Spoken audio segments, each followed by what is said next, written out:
hari igihe Imana ivuga ntibitebuke bantu b'Imana.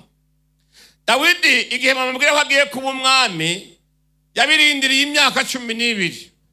Abariko baravyumva bamenga nibukeye bwaho, ariko Imana iguhaye isezerano hari ikibanza nawe kukurabamwo. Imana ntigomba kwivyayo bihomba. Imana ishimwe cyane.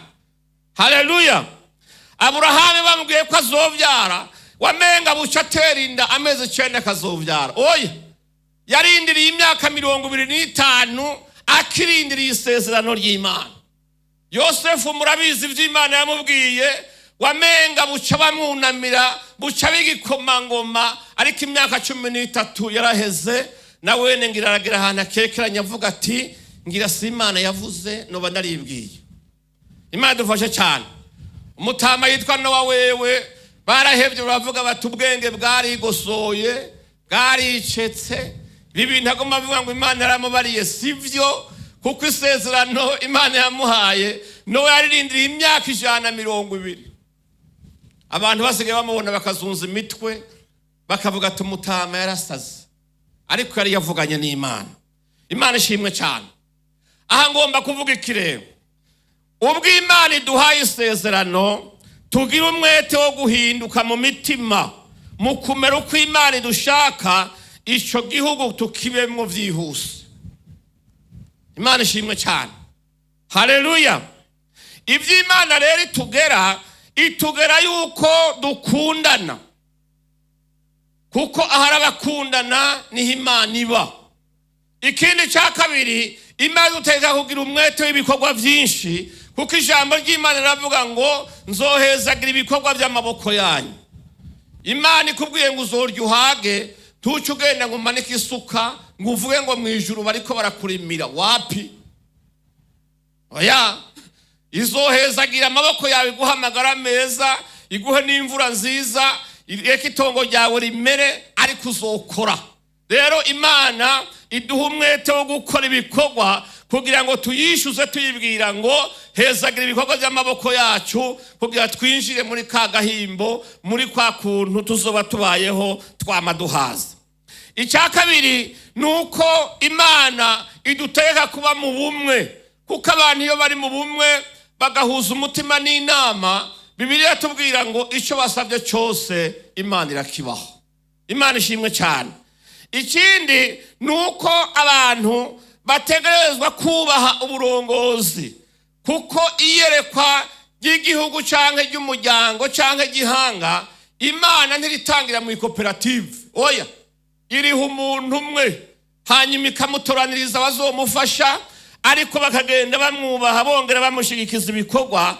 Muri ico gihe Imana ikabona yuko yoheza iryo yerekwa ikaribashikanamwo. Icya gatanu nuko abantu bababarana, bakabaho bababarana. Imana ishimwe cyane.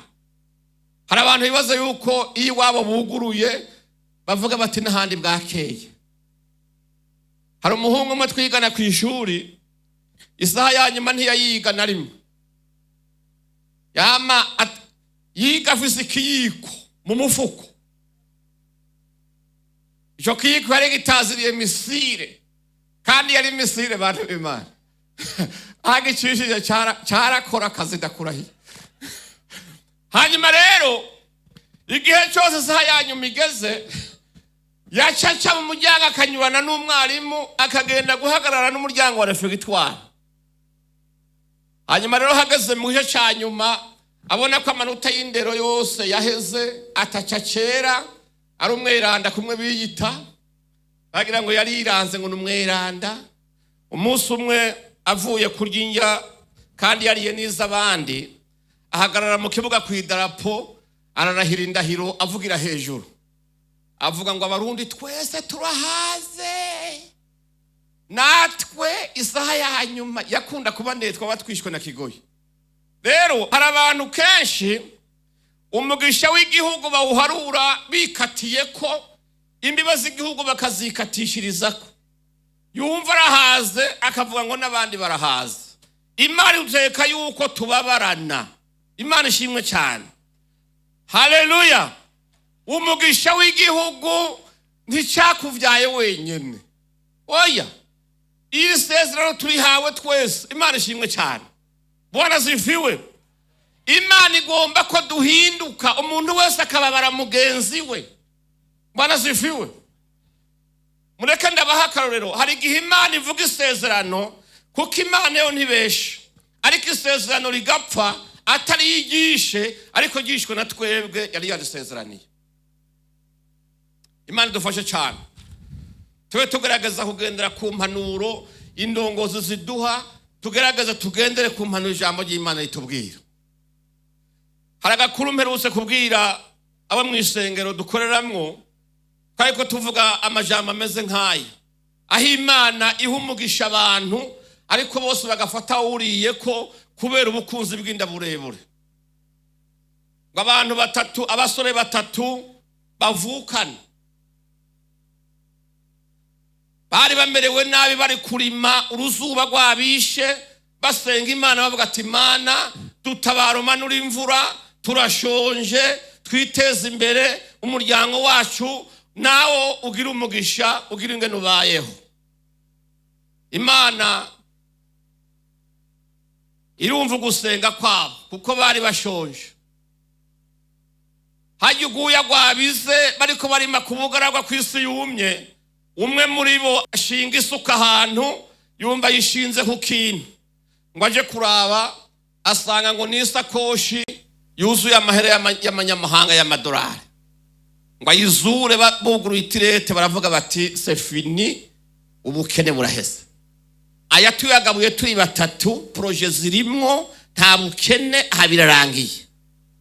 Mugabo rero baravugana bati none tuyagabura gute kandi tuguye isari, titwobanza tukaraba ingene dufungura tukajya kuyagabura duhaza. Baravuga ati yo nama niyo. Baravuga ati rero mutoya nagende aje kwibare azana indya, hanyuma tutwamara gufungura duheze twicaye tugira inama, turabe ingene tugabura ya mafaranga. Imana iratwibutse, idukuye mu bukene, tugiye kuba bakire, yumvise ugusenga kwacyo. Ntibagiye gasha, wa muhungu mutoya ntagiye, bamwe babiri basigara mu nama, bati tuvugana ukuri, uyu muhungu ko agiye tukaba dusigaye turi babiri, aha ntitwoje inama niyashika tukamuniga tukayagabura turi babiri.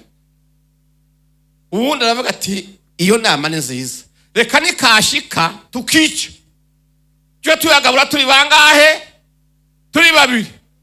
Agahungu rako karagenda kugura indya, imikate barya, nako Satani aragatemberera kuko yaravuye kwa bakuru. Arakabwira atari kunawe uri kijujusha, aya mafaranga utoye bagomba kugabura muri batatu, iyi mikate bagutumye ntiwoyishiramwo isumu, nibayirya bagapfa ukayatwara wenyene. Kaba katerega narimbaye kijuje aho, yo nama niyo. Karagenda kagura iyo kararya, yisigaye karundamwo isumu, kazanira abagenzi bako. Hanyuma rero ngo bashike, Imana ishimwe cyane, inama bagize bayishira mu ngiro. Kamwe karumuna kako bahotoye izosi barishe, bati turagabura mu kanya duhaza, nako kumbe kasizemwo sumu. Baca baricara barya ya mikate, bavuga n'ingene bayagabura. Ngo bamare kwirya ya mikate, isumu rikora akazi, bose barapfa, isakoshi sigara yonyene. Mwumvirize inama mbi. Imana ishimwe cyane. Haleluya.